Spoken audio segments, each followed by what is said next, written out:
नमस्कार दोस्तों, हरियाणा विधानसभा चुनाव परिणाम के रुझानों को लेकर कांग्रेस ने इलेक्शन कमीशन पर लगाया बड़ा आरोप लगाते हुए चुनाव के बीच कांग्रेस ने इलेक्शन कमीशन को पत्र लिख दिया है। कांग्रेस ने इलेक्शन कमीशन को जो पत्र लिखा है उसमें कई गंभीर बातें कही गई है। बता दें, सुबह से ही हरियाणा और जम्मू कश्मीर विधानसभा चुनाव के जब काउंटिंग शुरू हुए थे तब से ही हरियाणा में कांग्रेस बढ़त बनाई हुई थी। लगातार बीजेपी से दूना सीटों पर कांग्रेस ने अपनी बढ़त बनाई हुई थी। लेकिन जब चुनाव आयोग की वेबसाइट पर चुनाव परिणाम अपडेट होने शुरू हुए तो पूरा खेल ही पलटता हुआ दिखाई दिया।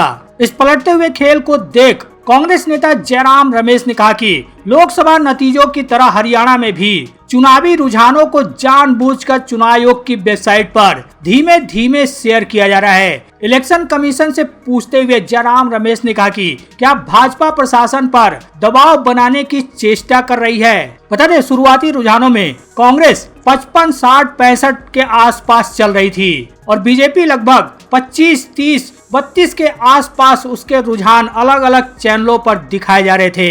लेकिन जब चुनाव आयोग की वेबसाइट पर अपडेट होना शुरू हुआ तो पहले तो बीजेपी कांग्रेस बराबर पे थे, फिर कांग्रेस आगे निकली, इसके बाद लगातार बीजेपी आगे निकलती चली गई और कांग्रेस पीछे छूटती चली गई।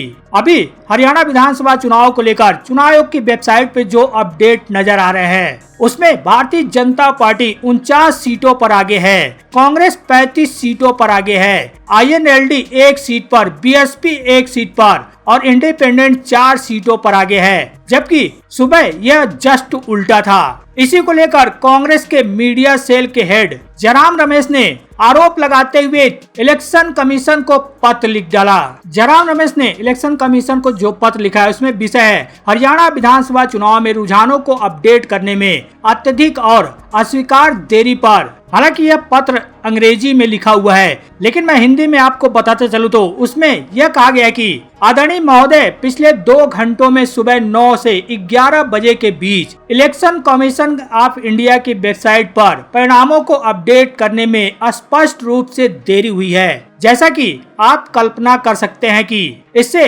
दुर्भावनापूर्ण लोगों को ऐसी कहानियां गढ़ने का मौका मिल जाता है जो प्रक्रिया को कमजोर करती है। आप सोशल मीडिया पर इसके उदाहरण देख सकते हैं। हमारा डर यह भी है कि इस तरह की कहानियों का इस्तेमाल दुर्भावनापूर्ण लोगों द्वारा उन प्रक्रियाओं को प्रभावित करने के लिए किया जा सकता है जहां अभी भी मतगणना चल रही है। यानी अधिकांश मतगणना केंद्रों में हम आपसे अनुरोध करते हैं कि आप अपने अधिकारियों को वेबसाइट को सही और सटीक आंकड़ों के साथ अपडेट करने के लिए तत्काल निर्देश जारी करें ताकि झूठी खबरों और दुर्भावनापूर्ण कहानियों का तुरंत मुकाबला किया जा सके। बता दें, सुबह जब काउंटिंग शुरू हुई लगभग 1 से 1.5 घंटे तक अलग अलग चैनलों में जो रुझान सामने आ रहे थे उसमें नवभारत टाइम्स के मुताबिक कांग्रेस 55 सीटों पर लीड बनाई हुई थी, बीजेपी 28 सीटों पर आगे चल रही थी, जेजेपी प्लस 1 सीट पर और अदर 4 सीट पर। TV9 भारतवर्ष के मुताबिक बीजेपी 24 सीटों पर आगे चल रही थी, कांग्रेस 60 सीटों पर लीड बनाई हुई थी, INLD प्लस 3 सीटों पर लीड बनाई हुई थी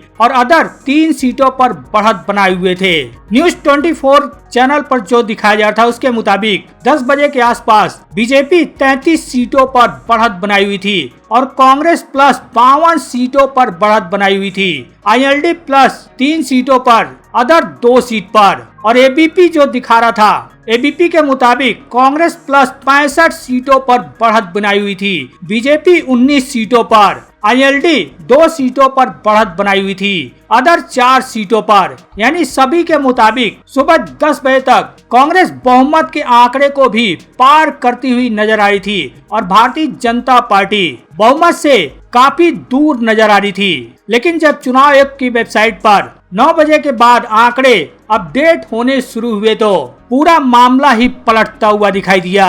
वर्तमान के रुझानों के मुताबिक जो चुनाव आयोग की वेबसाइट पर है उसके मुताबिक कांग्रेस 35 सीटों पर बढ़त बनाई हुई है, भारतीय जनता पार्टी 49 सीटों पर, यानी कि जो बहुमत का 46 सीटों का आंकड़ा है। इन रुझानों में बीजेपी उन आंकड़ों को पार करती हुई दिखाई दे रही है। INLD 1 सीट पर बढ़त बनाई हुई है, BSP 1 सीट पर, और इंडिपेंडेंट 4 सीटों पर बढ़त बनाई हुई है। हालांकि अभी ये फाइनल नतीजे नहीं है, फाइनल नतीजे आने में अभी समय लगेगा, लेकिन ये जो रुझान है लगभग माना जा रहा है कि यही नतीजों में तब्दील हो सकते हैं। वहीं जो हरियाणा की कुछ वीआईपी सीटें हैं उसमें कौन आगे चल रहा है, चुनाव आयोग की वेबसाइट के मुताबिक उसकी बात करें तो आपको बता दे, हरियाणा के वर्तमान मुख्यमंत्री नायब सिंह सैनी कांग्रेस प्रत्याशी मेवा सिंह से 12,743 वोटों से आगे चल रहे हैं। नायब सिंह सैनी को अब तक 50,546 वोट मिल चुके हैं। अभी 5 राउंड बचे हुए हैं। 11 राउंड में 12,743 वोटों से नायब सिंह सैनी आगे चल रहे हैं। वहीं हरियाणा के पूर्व मुख्यमंत्री 17 में से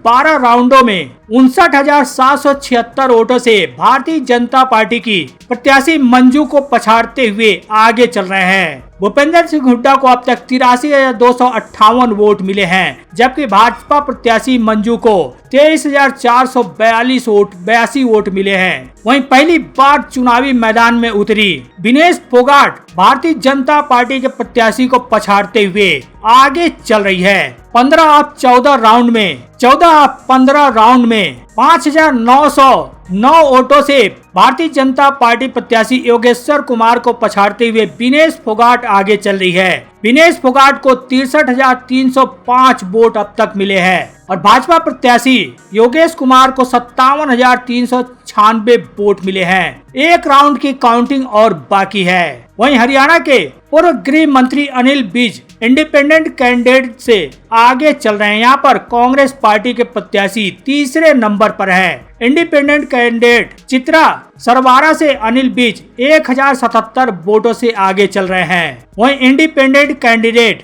सावित्री जिंदल कांग्रेस पार्टी के प्रत्याशी रामनिवास रारा से 8,460 वोटों से आगे चल रही हैं। वहीं इंडियन लोक दल के प्रमुख अभय सिंह चौटाला कांग्रेस पार्टी के प्रत्याशी भारत सिंह बेनीवाल से 14,917 वोटों से पीछे चल रहे हैं। यहाँ पर कांग्रेस प्रत्याशी भरत सिंह बेनीवाल को 66,969 वोट मिले हैं। तो वहीं इंडियन नेशनल लोक दल के प्रमुख को 52,052 वोट अब तक मिले हैं। तो वीआईपी सीट के रुझान अभी तक के हैं। हालांकि अभी ये रुझान फाइनल नतीजों में तब्दील नहीं हुए हैं। वहीं जम्मू कश्मीर के रुझानों की बात करें तो जम्मू कश्मीर में भारतीय जनता पार्टी को झटका लगता हुआ दिखाई दे रहा है। यहाँ पर कांग्रेस प्लस की सरकार बनती हुई दिखाई दे रही है। अब तक के रुझानों के मुताबिक हालांकि कांग्रेस की स्थिति जम्मू कश्मीर में बहुत अच्छी नहीं दिखाई दे रही है, लेकिन गठबंधन में जेकेएनसी बहुमत के आंकड़े के करीब पहुंचती हुई दिखाई दे रही है। जेकेएनसी के साथ कांग्रेस गठबंधन में है। अब तक के आए रुझानों के मुताबिक जो निर्वाचन आयोग की वेबसाइट पर अब तक अपडेट हुए हैं, उसके मुताबिक 90 में से 48 सीटों पर